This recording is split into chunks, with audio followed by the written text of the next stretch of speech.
Hi, hello everyone, and welcome to the next part of our mindset session, which is going to be about money, about feeling prosperous as a teacher. And I can already see a few comments. David seems to be already excited about this session. David, nice to have you here. So please just say hi, those of you who are watching us live now, and just let us know as well if you attended the previous two mindset sessions where we spoke about money. So this is part three. And in the first two sessions, we spoke about limiting beliefs around money and how to replace them with empowering ones. And in the second part, we spoke about how we can actually maintain those empowering beliefs in our everyday life. And today, as I like to say it, we are going to experience, or I'm going to give you a ginger shot of something that you can practice literally every single day and feel prosperous, feel truly rich as a person, as a teacher. Who is excited about today's session? Who is excited about today's session? And just let me know who attended the previous session so that I know um, where we are and who is attending these sessions. Great, Kathleen, nice to have you here. Yes, that's the first session for you. Great. Yeah, David, I remember you. You've been in both sessions, previous sessions, so good to know that. And Simone is joining. Yes, such a nice surprise. Simone really loves speaking about mindset, and she's a very good student, a very good teacher and coach, but a very good student as well. She's happily practicing everything on herself. Yes, David, I know you've been to both.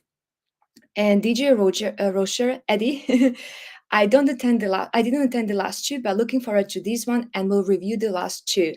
Very excited. Great, Eddie. So nice to have you here. So, as you know, we do these mindset sessions every other week, and the reason why I'm doing these mindset sessions, and specifically right now in these three parts where we speak about money, is because at Bowie we help teachers go independent and find their own students, charge them a higher rate.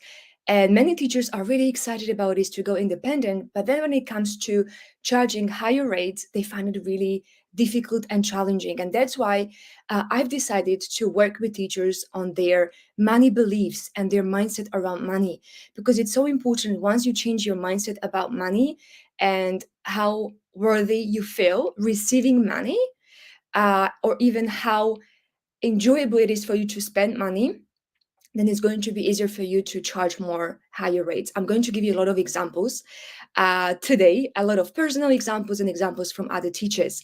I can see more people are joining, and Jeanette is here as well. Jeanette is smiling and being happy.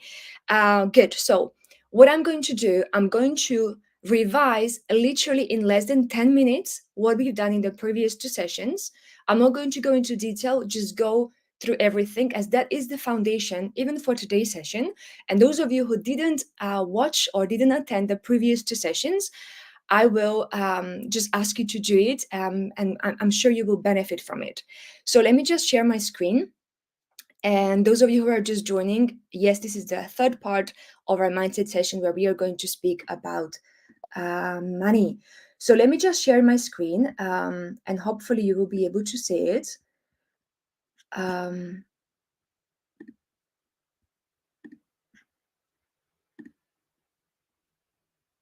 okay, great. So I assume you can see my screen. Please, if you can just confirm that. That's the yes, we can see your screen. I'll be very, very grateful. And I can see a few people are commenting. This is my first time attending, but they will watch recordings. Perfect. So this is just a quick revision of what we spoke in the previous two sessions. And again, today, I'm going to share with you something that will help you every single day for you to feel prosperous. So, the first session, we spoke about deep clean your money beliefs. In the previous one, we spoke about maintain your financial fitness. And today, we are going to master the art of having money here and now. Now, with the first part where we were speaking about deep cleaning your money beliefs, so there were 8 steps. The first one was to become aware of your money beliefs by looking at your present results. The second step was go through all these beliefs one by one and ask yourself, does this belief serve me? The third step was identify the limiting money belief that impacts you the most. Because we discussed it's not possible to change all the beliefs at the same time, as it needs some gestation periods. Step four, analyze that limiting belief. And if you remember, we were giving the analogy of a table and the tabletop and the legs of the table as being the belief that we try to change or replace, and the table legs, the proof we have for us and the reason why we formed this belief. So yes, watch the replay if you don't remember, if you didn't attend, or even if you forgot. It's good to watch the replay. Step number 5: decide if it's worth challenging it and if you are ready. Because sometimes we know I would need to change, or I need to change this, but I'm not ready. I don't want to change it right now. It's not the right time. Step number 6: replace that limiting belief with an empowering one. So what do I want to believe instead? Right? But that's where you ask the question. And this was the beliefs about money. Step number 7: convince your conscious and subconscious mind it's true. And we said conscious mind through proof and tangible proof that we can see with our five senses, and subconscious mind with auto suggestions, affirmations. But then we spoke about be careful about affirming something you don't believe in. And the eighth step is embody your belief with action, energy, and patience. Because we can affirm whatever, but if we don't embody it, if we are not thinking, feeling, and acting as that person with that belief, it's all useless. So that was the first session, right? We were replacing the limiting money beliefs with the empowering money beliefs. So uh, yes, okay, great. I can't see any comments, but those of you who have more takeaways from the first session, please share it here so that those people who didn't attend this session will benefit from it. The previous session, we spoke about maintaining your financial fitness. So, one thing is to change your beliefs, because this is the core of whatever is happening in your present tangible reality. But then if you don't maintain it, and we give many examples with cleaning, like you deep clean and then you just maintain your house cleanliness, or and many more examples. So this is the same principle.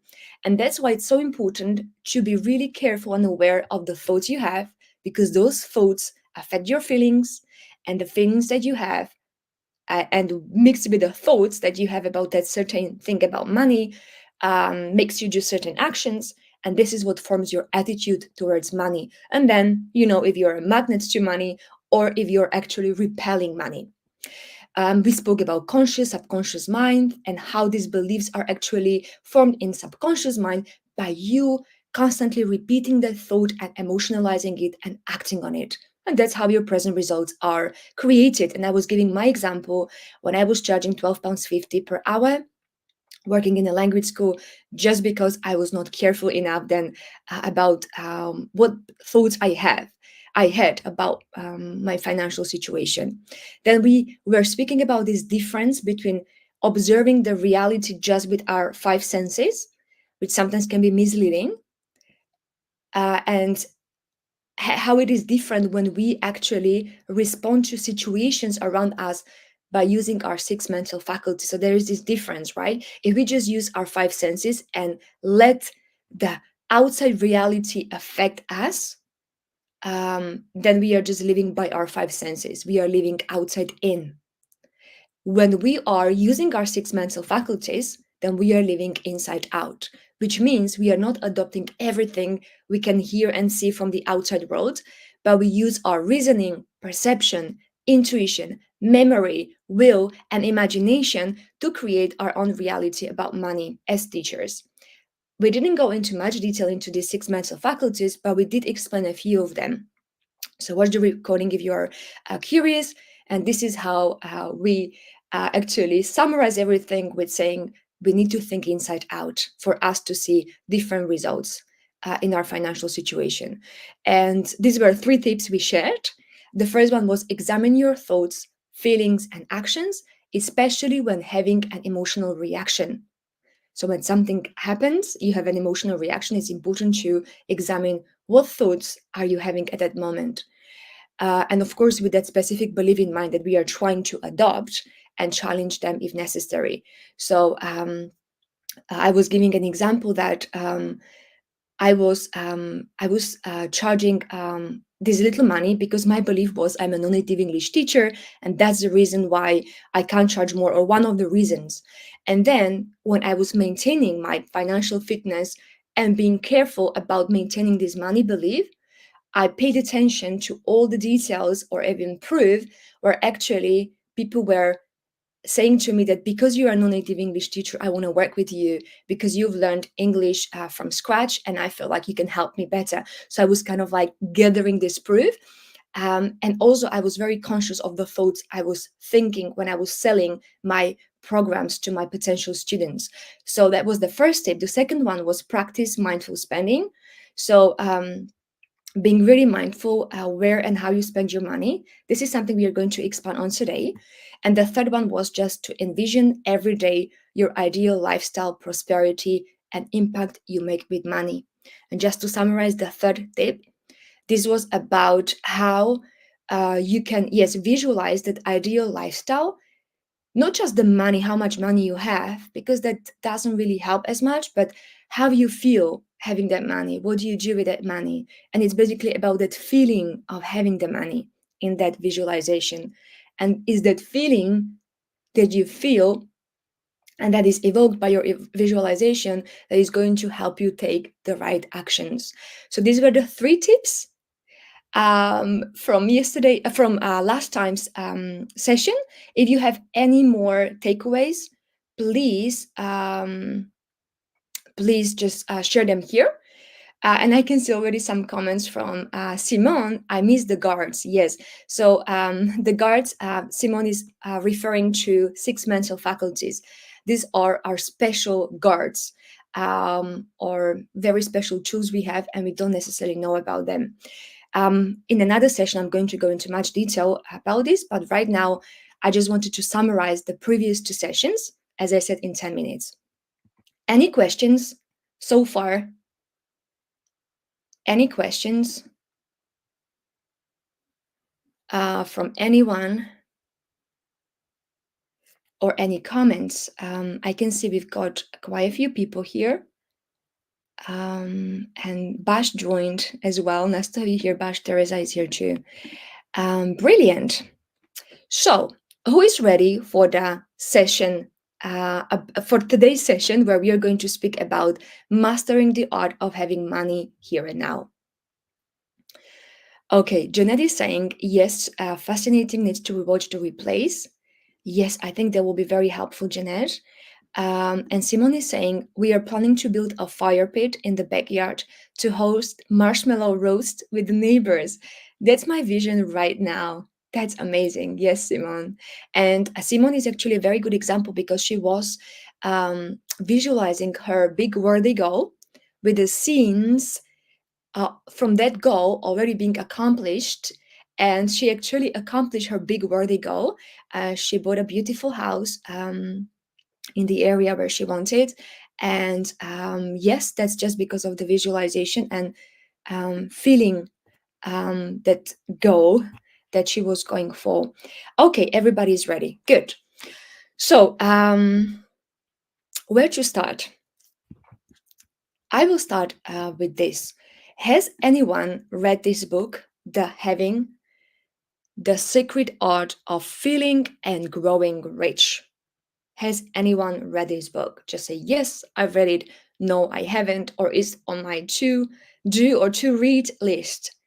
I'm just curious because I'm going to explain to you one technique where you can practice having the money here and now, regardless of how much money you have in your bank account, or even without spending any money. So we are going to do a lot of good practice today.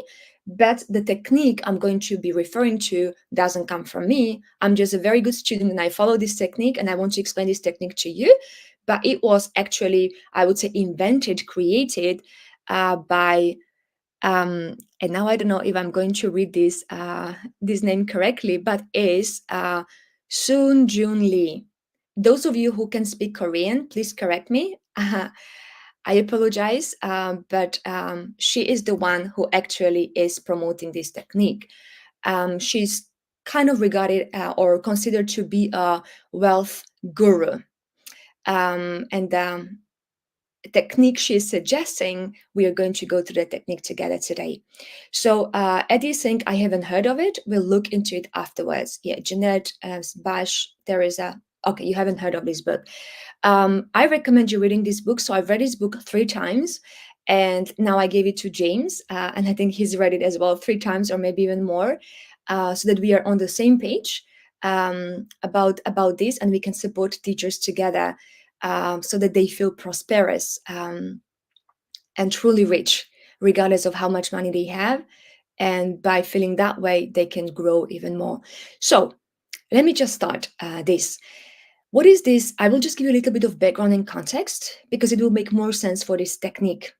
And then we will spend around half an hour or so practicing this technique together. So I will stop sharing my screen and we will practice it together. Good. So basically, this book is a conversation of 2 women, Korean women. One is a journalist and another one is a wealth guru. Now, again, I'm so sorry. I will be pronouncing their names and I will just shorten them so it's easy for me. But the journalist is called, uh, it's called, I'm sorry, I'm just reading that because I wrote the transcription, Honjun Yon. Okay, so we will just call her Hon. Hon. Okay, and the wealth guru is called Sun. So Hon is the journalist, and Sun is the wealth guru. Okay, and I will be referring to their names, the shortened version of their name. So they have met several times, and they had a few interviews, and then this journalist actually put these interviews together into this book. And over these interviews, or throughout these interviews, they were actually talking about this special technique, which is called the having. So that's what it is about. And now, what I want to start with is to tell you a little bit of a background or maybe story about both of them, literally in 1 or 2 minutes. So this a journalist, Han, was at the crossroads of her life. She was considered, or like maybe by the standards or the merits of some people, she was very successful. She had a good career. She was an award-winning journalist, had a family, being happily married, had good money, and so pretty much she was kind of successful, we would say. And yet, she was kind of unsure, and she didn't feel really fulfilled. And it's mentioned as well in this book that she was influenced by at least 2 things. One was social media, where her friends and maybe colleagues and other people were sharing different things. And then she felt like she is not as rich and successful as she could be or as she should be. It was something like this fear of missing out. So she didn't really feel kind of like rich, although she did have money and she did have a good life and she did have a good career. And the second influence was actually her father, who was somebody who was quite frugal and who was always saving, saving, saving, even on his deathbed. He didn't kind of allow himself to have his favorite food, and he already had money towards the end of his life. So kind of like that was this attitude of saving, saving, saving. And Hon, the journalist Hon, felt like, I don't want to live this way. And that's why she kind of went to search, like, who can give me the answer? And her question was, can someone who was not born rich can become really truly wealthy and fulfilled? So that was her question, and she wanted to find someone who can give her the answer. And this is how she came across Sue. Okay, that's the wealth guru, and I will just give you a little bit of background about her, where she's coming from. So she is kind of called Guru to the Rich, and she's a renowned figure in the politics and business. And when this book was written and they had these interviews, she was in her 30s, so she was relatively young. But she actually started her kind of, I don't know if it's career or her path of being a guru to the rich when she was 6 years old. This is when her grandma was actually reading her, kind of like she was giving her a reading, and she said that she was destined to help people become rich. and which seemed to be true later, because she was that guru. And already when she was a teenager, she had a lot of politicians, a lot of influencers, a lot of these top investors and business company owners spending, wanting to speak with her and get advice from her.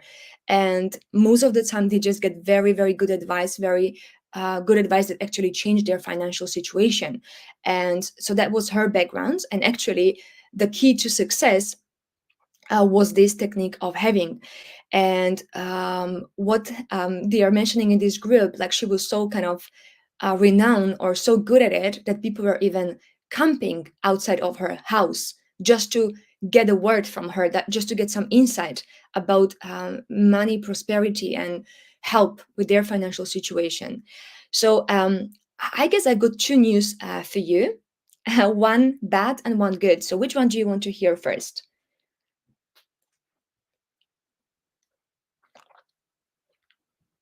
Bad or good? Which news do you want to hear first?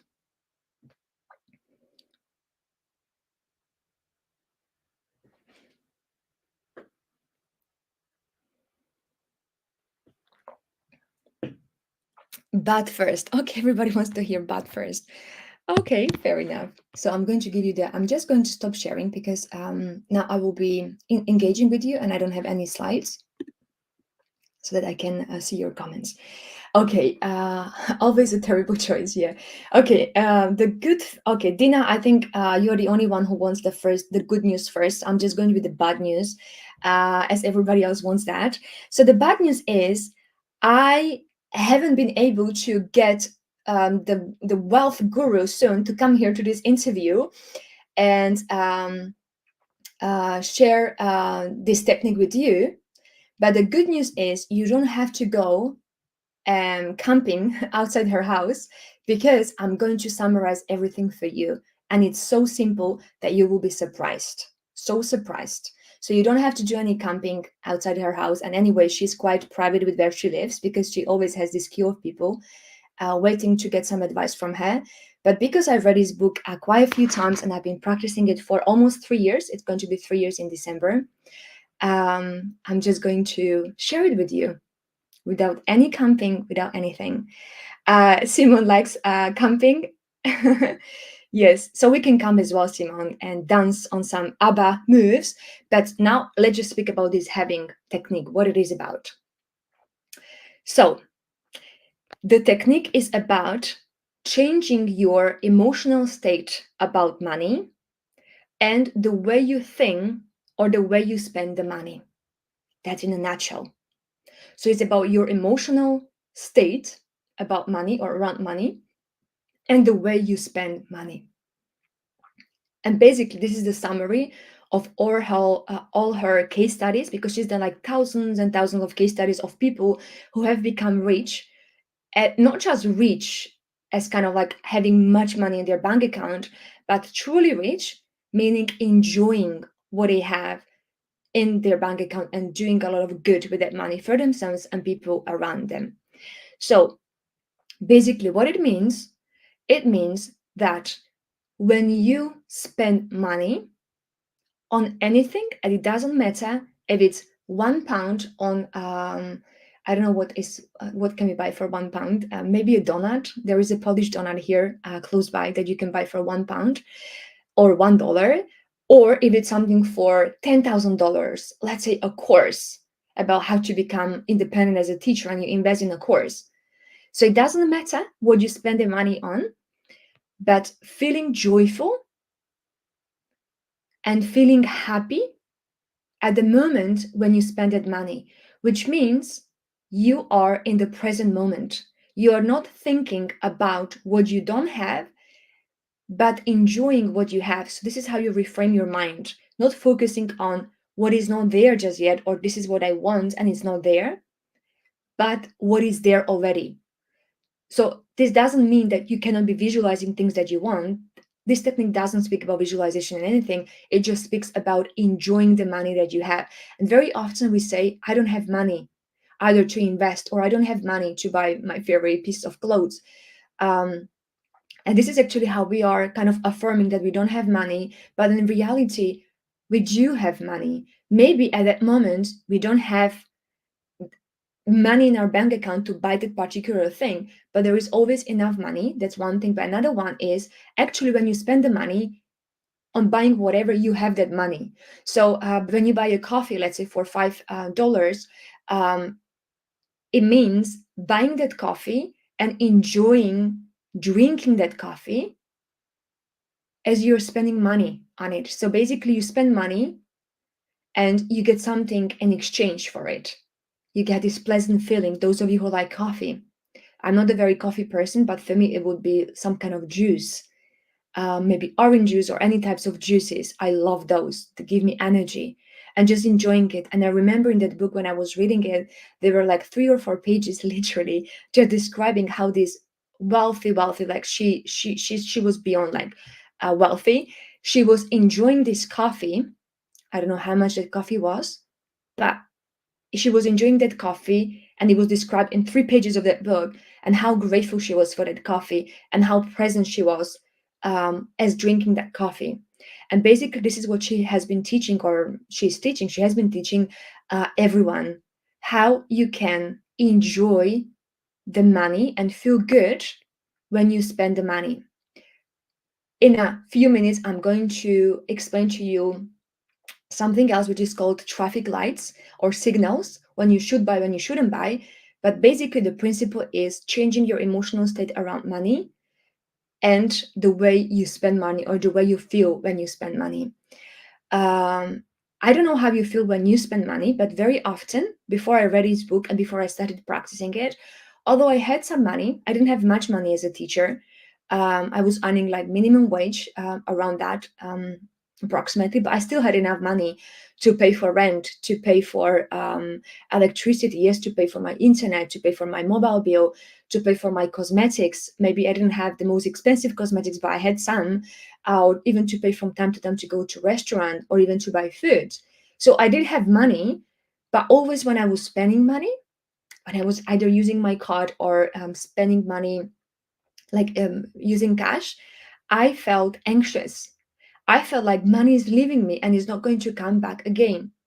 So kind of like I had this anxious relationship with money.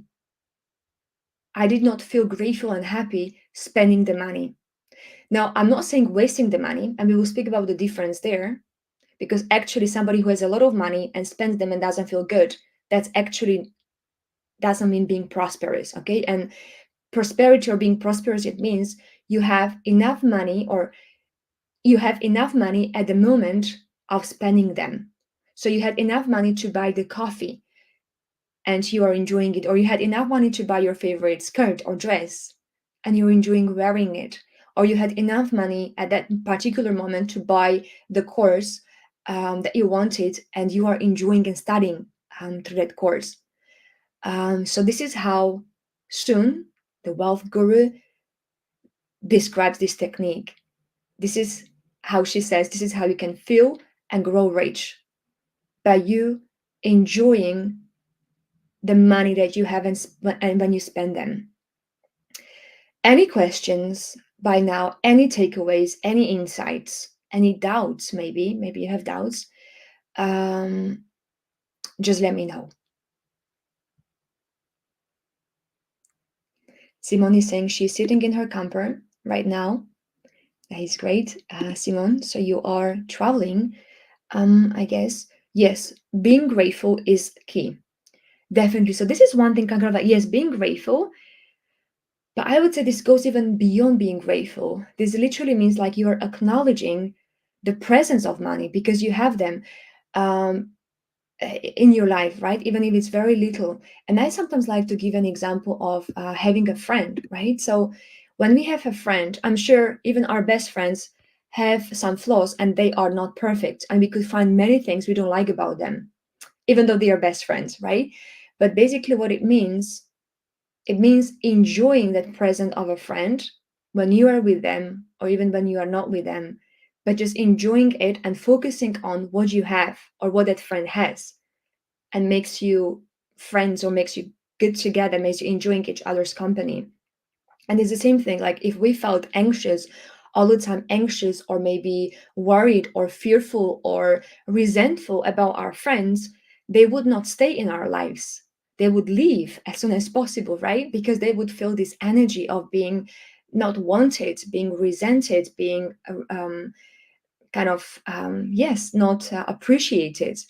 So it's the same kind of feeling around money. When we acknowledge having the money and enjoying spending them at the moment when we spend them, because they do a lot of good or goodness for us, that's how more money will come.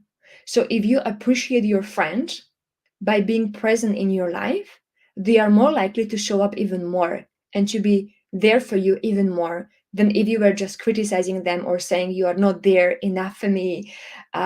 You are, I can trust you that you will be there for me if I need you. So it's the same principle. Um, what does this enjoying do? So that's a good question, David. So it was answered already. Okay, good. Thank you. Janet is saying, is it the same? It is the same problem if we feel guilty to have bought something instead of enjoying it. Yes, Janet, and let me just touch on it right now, and then we can practice. Okay. So this is a very good, Jeanette. Good question. I like you asked this question. So I will give you examples. Okay. Do you want some examples from me from my personal life, how I practice this? And I also make mistakes. I also buy things that I don't enjoy, or I still feel sometimes kind of anxious about money. So I'm not an ideal, like perfect student, but I'm a diligent student and I still try. Um, so, okay, I'm going to give you these examples. And I guess at this point, I'm going to introduce to you this traffic light. So imagine traffic lights when you are waiting at the traffic lights and you've got red, yellow, and green. Okay. So yellow means you stop and think when you buy things. And then when you feel anxious and not comfortable with shopping or with purchase you want to make, that's red. I'm going to expand on it. If you feel comfortable, not just comfortable, but happy and grateful, and it feels right in your stomach about that purchase, it's green. Now, this can be a little bit misleading because sometimes we are not comfortable, or we may feel like, oh, I'm not comfortable buying a program at $10,000 if I don't even have that money, or if this is my last money. That was my example. That was 3 years ago. So as a teacher, I didn't save that much. I just had a little bit more than 10,000. That was my whole saving. I saved over many years on my life. And all this money I gave to a coach that I was studying with for 1 year and a half. Actually, for just 9 months. Then I had another course with her. And that was 10,000. It was scary. Yes, it was scary to spend that money. I've never spent more than 1,400. That was Celta on me. Never. So 10,000 was like huge investment for me.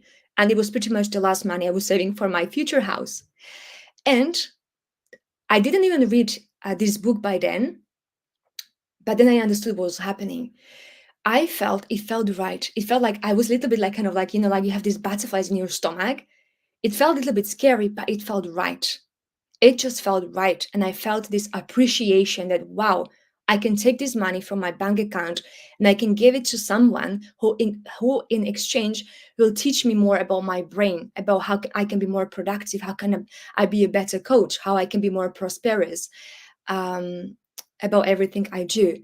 So I felt great. I was literally on that day, it was a Christmas time 3 years ago.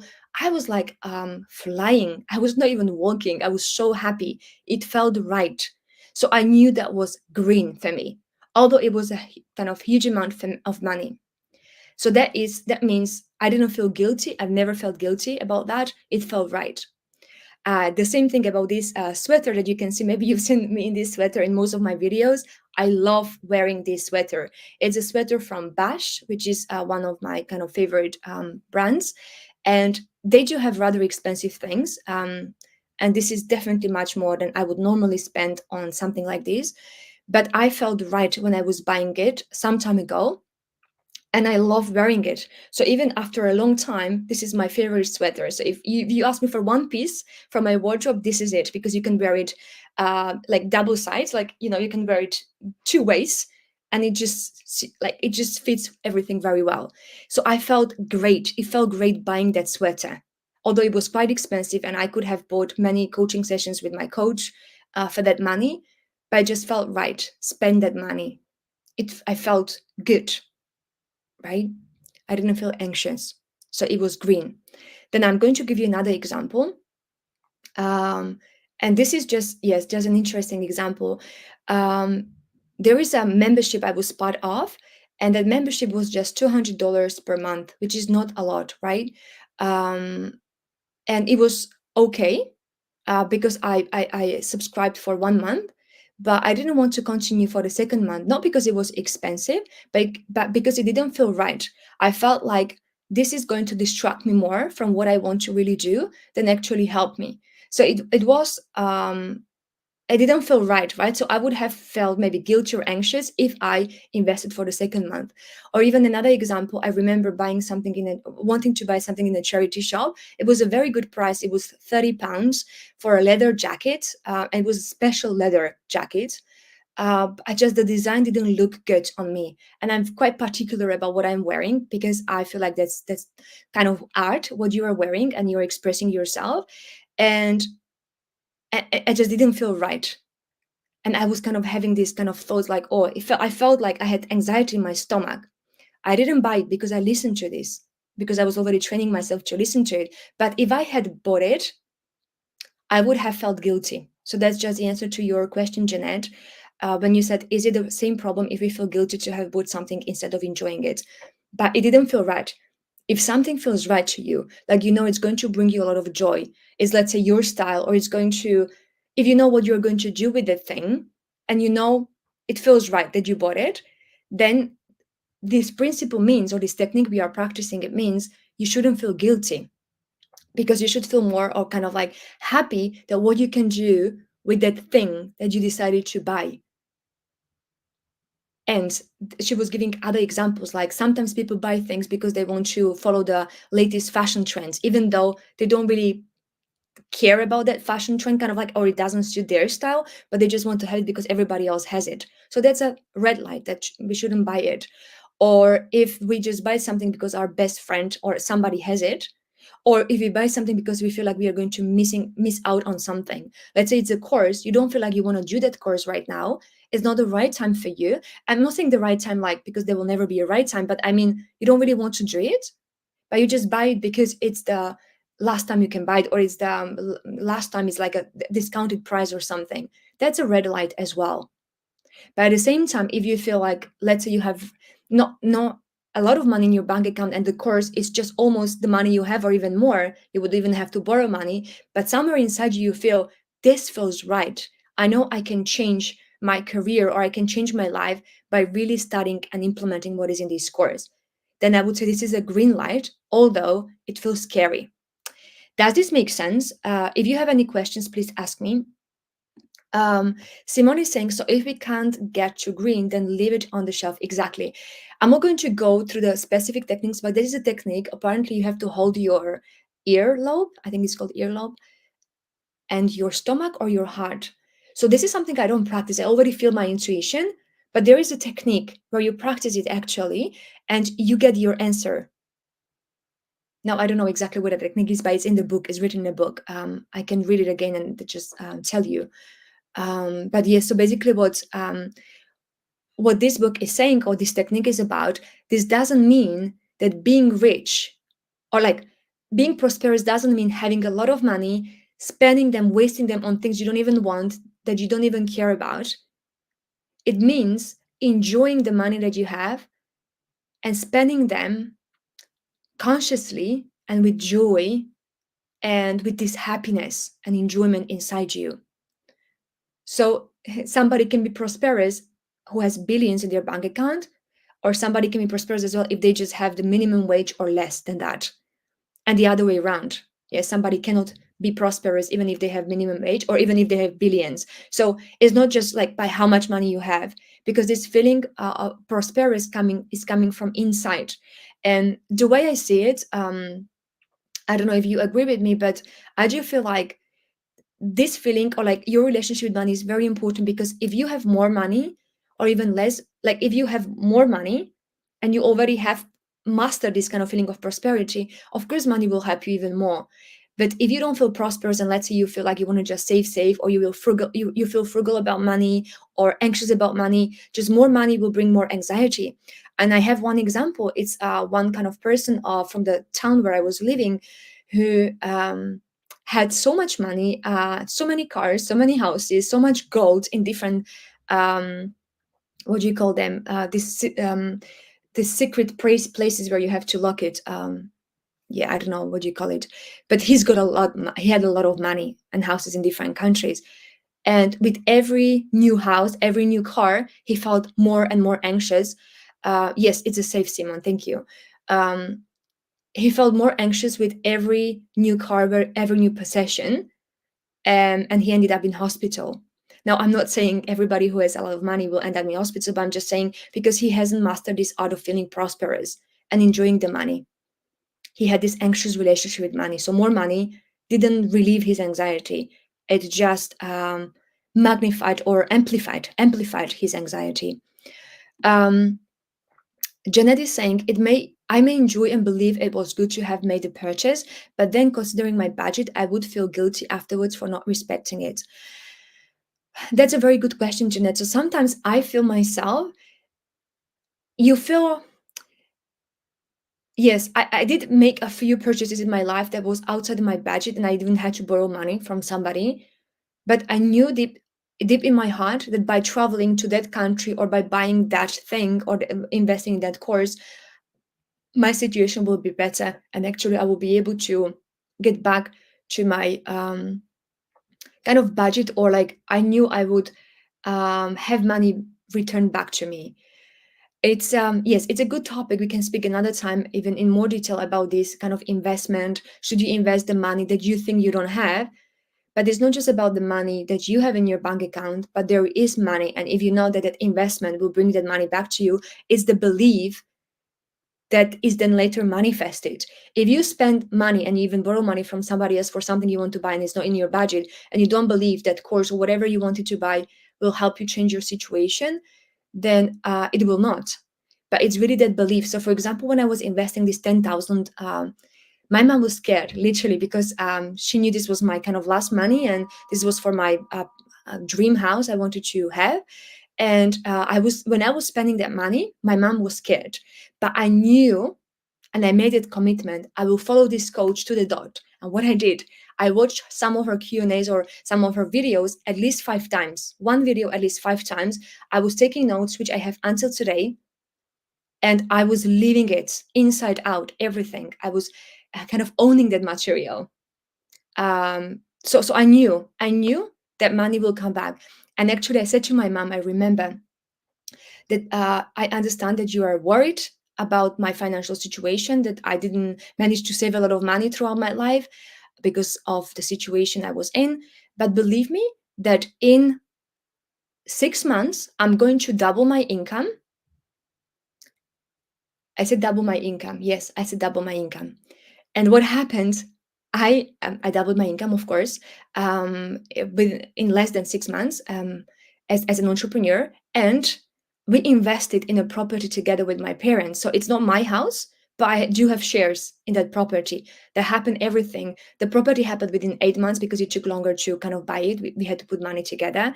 So not just that I replaced that money, so I had double more because I doubled my income. I was able to save even more, and I was able to invest it in our house together. If we have like a family investment, because I felt right investing into this course. So that's what I would say to answer this question. I don't know if this helps. Jeanette is saying, good point, knowing it will help us get closer to our C-type goal. Yes, exactly, Jeanette. So if the investment you are making is going to help make you closer to the C-type goal, that's a good investment. And sometimes we later find out, okay, this was not a good investment, although it felt right, but that's okay. We should be nice and kind to ourselves that I did the best I could with my awareness at that time. Yes, very often, me too, it felt right to invest the money. And then I felt like, okay, maybe I could have done something else with this money. But yeah, I guess we just have to respect that as well. Yes, then the money will come back. That is true. And Simon says, staying in my budget is a good discipline, but I think it has to do about how I approach money in the first place. Not being wasteful, but knowing it's a tool, not my master. Exactly. Now, I don't think I would encourage anyone just to kind of like disrespect or don't follow your budget at all, just spend money on everything that feels right now. um, I feel like it has to be balanced as well. And there is another word I really like using is money circulation. So I do feel it's right to borrow the money and have debts or loans. I don't have any problem with that. But if you just get more and more loans and debts, it means you are just in this kind of it's not there is not what do you call it? There is not this balance and the right money circulation. So money has to come in and go out. So it's very important for you to have this balance, and everybody knows their own balance. And sometimes even if you go beyond that balance, or like you are not balanced, it's good. But if it's constantly imbalance, like you save all your money or you spend all your money or you're just borrowing money, that's not balance. So I don't think that's good. Okay, so what I want to do now, I want to practice. So you will have one task to focus on this week, and then we will do something else right now in this session without spending any money, but we are going to practice this art of feeling rich and this having feeling. But one thing you will practice, I want you to practice this week and week after, is every time when you buy something, of course, use these three signals: red, yellow, and green, but basically red and green, right? If it's right to buy or not. But when you decide to buy it, you enjoy spending that money, feel this kind of like flow and circulation, like feel happy that you could exchange money for something else you got in exchange. I want you to practice it every time when you buy maybe food, yes, coffee, maybe when you pay for your gym membership, or when you pay for your petrol, or when you pay for your bills, electricity, water, gas, if you, when you pay for a new course or for a membership you are in, when you buy a new piece of clothes, when you go out and have a fun with your friends, with your family, when you travel, whatever, whenever you spend money, um, just feel that feeling of having money at that moment and enjoy it. So that's something I would love you to practice. I do practice it. I do practice it when I spend my money. Let me know who is ready to practice this. Who is ready to practice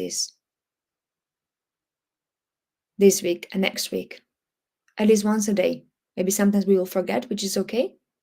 And maybe sometimes we don't do it at the moment when we spend the money, but maybe before going to bed, we think about our purchases or where we spend that money, and we can even retrospectively have that feeling. That's okay. But I mean, best practice is to feel that feeling and have that habit of enjoying what we can do with that money at that moment. Yes, I can see quite a few ready. Yes, yes, yes. Definitely will do this all the time. Um, yes. Okay. Now, so that's one thing. Yes, I can see a lot already. Now, what I want you to do, we are going to practice having the money without going to shop or buying anything. So you don't have to take out your credit cards or your cash. You can just stay where you are. And I want you to do one thing. I don't know where everybody is. I know Simone is in her camp, in her camper. I don't know if you are in your houses or where you are. If you can just let me know, maybe. I mean, you don't have to give me the address, but just tell me where you are, so that I can give more tangible examples.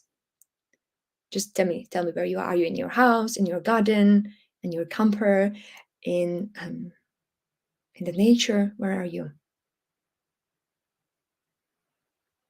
In my house. Okay, Jeanette. David is home office. Yes. And Simon is asking something very good. I'm going to give you the phrase just in a few minutes, Simon, because Simon is asking what are the words, the phrase you say. So I'm just going to give it now to you, actually. And that's how we are going to practice. Okay, not walking. Eddie is not walking. Eddie usually walks. Today he's not walking. Okay, let me just go back to my presentation. So this is the phrase that Simone is asking about. The phrase is, how cool it is that I have money too. It makes me feel how it makes you feel. So I will give you an example. Now, wherever you are, you're going to look around if you're in your house. If you're in the nature, you're just going to look at whatever you are wearing or having with you. And I assume you have a phone with you, otherwise, you wouldn't be connected to this live mindset live session. So basically, I want you to practice your having kind of attitude by looking around and see where you spend money, what you bought, because potentially you have around you wardrobe or maybe bed, I don't know, maybe a desk, laptop, mobile, maybe jewelry, books, drinks, maybe you have your light on, which is electricity, you paid for internet bill, that's why we can be connected, otherwise we wouldn't. Maybe you have your watch on you, I don't know. Whatever you see around you that you bought with money, and sometimes it doesn't have to even be your money that you bought it, you got it as a present. I want you to look at it and say how cool it is that I have money to buy this laptop and being able to be connected to internet. It makes me feel connected to all the teachers, entrepreneurs who are watching this live session and can learn more about prosperity. How cool is that? It makes me feel super happy. So basically, is acknowledging that you have the money because you were able to buy whatever you bought with that money. And how does it make you feel? Or what does this money enable you to do? If you're in the kitchen, you can say how cool it is that I have money to have this fridge or full fridge of food. It makes me feel at ease, safe, relaxed, comfortable, because every time I open it, there is always something I can choose, which I like, which is yummy. So basically, you acknowledge the money that you have, and you mention how does it make you feel, and really tune into that feeling because it's the feeling that will attract more money, and you will train yourself by seeing the money. So this is this kind of gain versus gap, or like reframing, like what I have and not what I don't have. Um, okay, so I'm just giving you a few seconds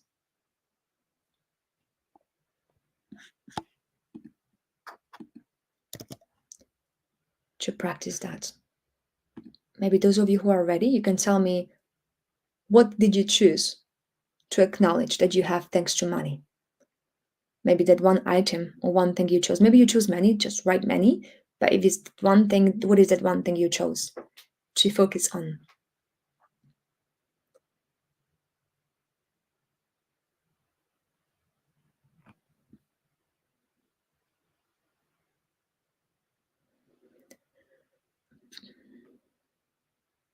Okay, so once you let me know that we can, I just want to mention a few other things, and I've got a bonus for you. I forgot to mention it, but I've got something for you. If you can just mention what you're acknowledging. And those of you who are here for the first time and who hasn't really heard about Bowie, about us, I just want to encourage you to come to more sessions where you can learn not just about mindset, but about strategy as well, how you can earn more money as a teacher. So these are the upcoming events we have at Bowie. Teachers membership panel discussion. So this is if you want to have a membership program for your students. It's going to happen on the 31st of October, and it's going to take 2 hours from 10 a.m. to 12 p.m. Eastern time. You can register by just clicking here. I will share this link with you. And also we have a free 3-day bootcamp for lead magnets. So lead magnet is something you create and it's free for your students. But then by them choosing to have it, you identify them that they are interested in what you do, and then you can follow up with them. So we're going to teach you how you can create a lead magnet and even present it. That will be done with Christy, and it's going to happen actually next week on the 22nd of October at 12 p.m. Eastern time. And then it will take 3 days. So you can register here as well for free. I will share this link with you. And of course, my mindset sessions are happening every second week, every other week, and different topics. So the next topic, I don't know what it will be. I will decide after today's session, but we are going to finish with money for now. We may revisit it in the future, but it will be something else for now. So yes, Simone is on the panel, and Simone will be one of the panelists speaking about membership and her experience with membership. Okay, now I'm going to read through your comments and then I will give you the bonus. Uh, okay, Simone is saying a spare tire cover. Yes, that's a good one. How does it make you feel, Simone? I bet it makes you feel safe, right? David, to be able to afford to keep my pets. Yes. So how does it make you feel? Maybe loved and just being engaged and feeling like so important, as pets show their affection so much, right? Jeanette, how long can our answer be? I have so much I forgot about. You can write an essay, Jeanette. About this one, I don't mind reading any essays. I always love reading essays from teachers who are just grateful and feel prosperous. Um, and Bash is saying, how cool is it that I have the money to buy my amazing laptop? It makes me feel confident to reach out to and support my community and clients at the best of my ability. Exactly, Bash. If you didn't have your laptop and internet, it would be hard to support your community. So it's cool to have the money, right? David feels blessed. Good. And Simone feels happy and responsible. Yes, and competent. Good. Dina is saying, I bought a book and I feel delightful and curious to read it. Exactly. Very good, Dina. Yes, thank you so much for sharing this, everyone. And what I want to give you, the bonus, is actually the presentation slides, which is going to be like a summary of everything we discussed. And even though you go through the recordings, it will be still good to have it in your written form, like in a PDF format. So I just share it with you. Oh, I don't know why this link is so long. Can you just open it and tell me? Oh, I don't think I shared the right thing. Let me just share it with you again. So sorry. Um, but let me know if you can see it already or maybe not. So I'm going to share it again, and I think the second one will be the right link actually. Yes, I think the second one will be not working. Yeah. So try the second one, please, and then let me know. And in the meantime, I will read Jeanette. How cool it is that we have fast internet, even though we live 100% sustainable without public electricity. Wow. I can enjoy coaching my clients each week, like 6 different countries around the world. They even told me my real um, was their favorite. Okay, instead of my virtual Zoom background, was their favorite. It makes me feel connected to the world and an expert as a coach. Yes, that's a very good example, Jeanette. You can click. Okay, David says yes, works. So I hope it works. So that's my gift to you, just to summarize everything we spoke about money. Please share your takeaways now if you have any, and maybe give me suggestions for the next topics we can have. um, just let me know what topics you are interested in when it comes to mindset. We did have different topics already. Um, this is 9th episode. So we had different topics on emotional states, um, procrastination, and beliefs. Okay, I'll have to go now, but feel free to share your takeaways. I'll comment on them even later. And thank you so much for showing up and feel prosperous. Enjoy the secret art of having the money. Have a good day. Bye.